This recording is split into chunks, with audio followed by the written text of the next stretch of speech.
Et tu sais, tu parlais de ce milliard de musulmans.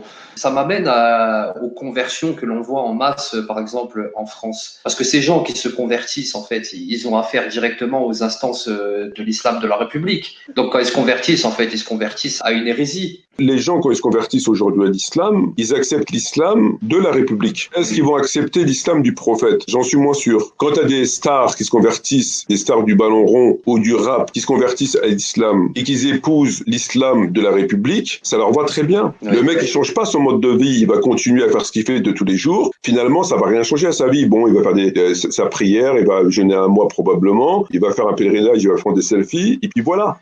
Ça, le mec, il l'accepte, le Pogba ou Drogba, ou je sais pas comment il s'appelle, là. Je ne connais pas, moi, les joueurs de foot, tu vois.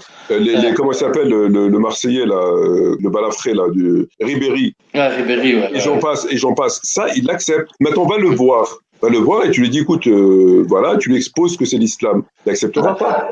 Ben non, Et c'est pourquoi, quand le prophète il dit, comme les gens sont rentrés en masse, ils ressortiront en masse, yakhruju min-din afwajan, et que parmi les signes de la fin des temps, le prophète dit, il y aura beaucoup de musulmans entre guillemets. Donc le nombre qui accroît est un signe négatif pour l'islam et non pas positif, puisque le prophète a lié le nombre à la fin du monde.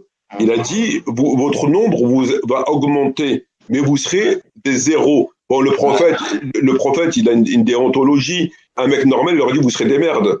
Tu prends tous les signes de la fin du temps en rapport avec les musulmans, tu les trouves aujourd'hui. Il y a toujours cette idée du nombre qui va augmenter. Jamais le nombre il diminue. Et le fameux hadith, comme ils sont rentrés en masse de l'islam, ils en sortiront en masse. Comment ils en sortiront en masse? Par l'apostasie? Non. Ils en sortiront en masse que c'est plus un islam qu'ils vont pratiquer. Ça, ce qu'ils font là, c'est pas ça l'islam. Et si c'est ça l'islam, alors le prophète n'a pas pratiqué l'islam. Il faut choisir. Par conséquent, ce qu'eux ils font aujourd'hui, ce n'est pas l'islam. Il suffit pas de porter une casquette pour te dire policier. Une voiture n'est pas une voiture parce qu'elle a une roue de secours et une pédale. C'est pareil pour eux. Donc le nombre qui augmente aujourd'hui, 1,5 milliard de musulmans de très mauvaise qualité, c'est normal et c'est négatif pour l'islam. Parce que le prophète a dit, vous serez nombreux, vos mosquées seront pleines, etc., etc., etc., mais vous serez zéro. Regarde, tu prends 1,5 milliard de musulmans, tu prends 6 millions de juifs en Israël, ils les ont tous mis à l'amende. Tout à fait. 1,5 milliard de tocards, ils les ont tous mis à l'amende. Tout à fait. Tous. Ils sont combien en Israël? 6 millions? Ouais. Ça représente rien en superficie. Ils ont mis 1,5 milliard de musulmans à l'amende. Et 100 millions ou 200 millions d'Arabes, peu importe, à l'amende. Est-ce qu'ils ont mis à l'amende le prophète et les compagnons? Non, pas du tout. Pourtant, les compagnons, ce n'étaient pas des architectes ou des ingénieurs. Tu avais des bédouins, tu avais des gens qui ne savaient pas compter, tu avais des illettrés, tu avais des ex-idolâtres qui se prosternaient devant des dates comme Omar ibn Khattab et tant d'autres. Mais regarde. Des bergers, des gardes-chameaux. Voilà.